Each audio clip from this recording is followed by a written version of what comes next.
هو احنا لازم نصوم؟ هو احنا اصلا بنصوم ليه؟ احنا بنصوم ليه؟ لعلنا نتقي، لعلكم تتقون.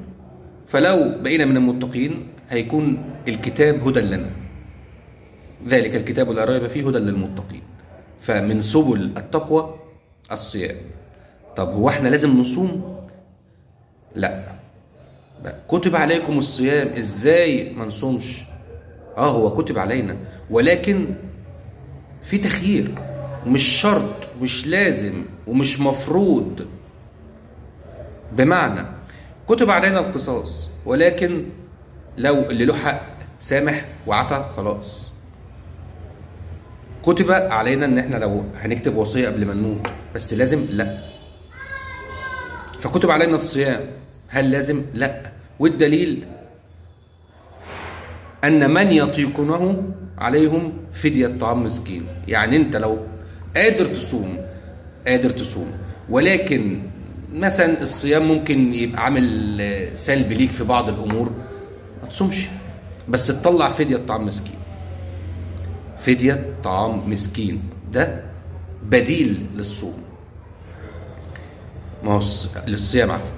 الصيام انت بتحرم نفسك من الاكل والشرب، فالبديل بتاعه له علاقه برضه بالاكل والشرب، فدية طعام مسكين. فمن تطوع خيرا فهو خير له.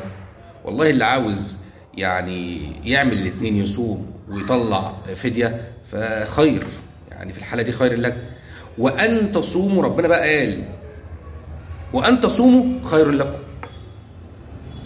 يعني أنت اللي قادر تصوم ومش عاوز، وعاوز تطلع فدية، ربنا بيقول لك إن أنت تصوم ده الأفضل.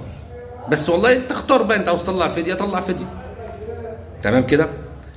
وخد بالك برضو ان الفيديو اللي فات لما اتكلمت فيه عن فكرة المتقين وليه علاقة يقيمون الصلاة ومما رزقناهم ينفقون، الانفاق هنا له علاقة بإطعام المسكين.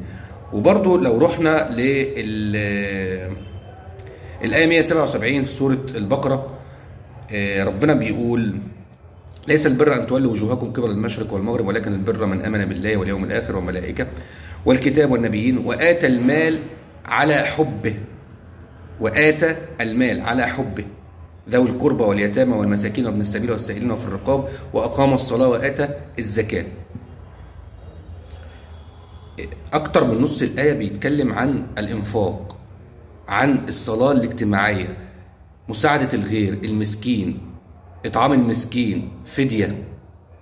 وفي الآخر آخر الآية: أولئك الذين صدقوا وأولئك هم المتقون، وأولئك هم المتقون، المتقي.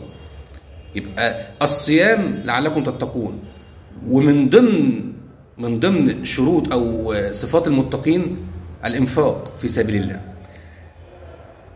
فحضرتك ربنا فتح لك أكتر من باب للتقوى، منهم الصيام.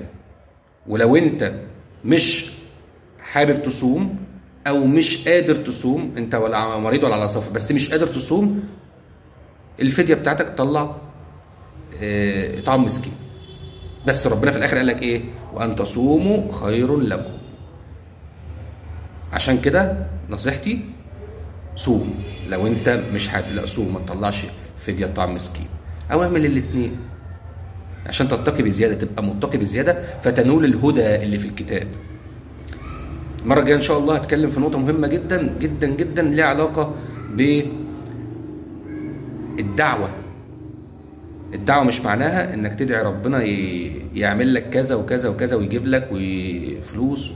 الدعوة مش الدعاء، في فرق بين كده وكده، وفي سياق الصيام برضه.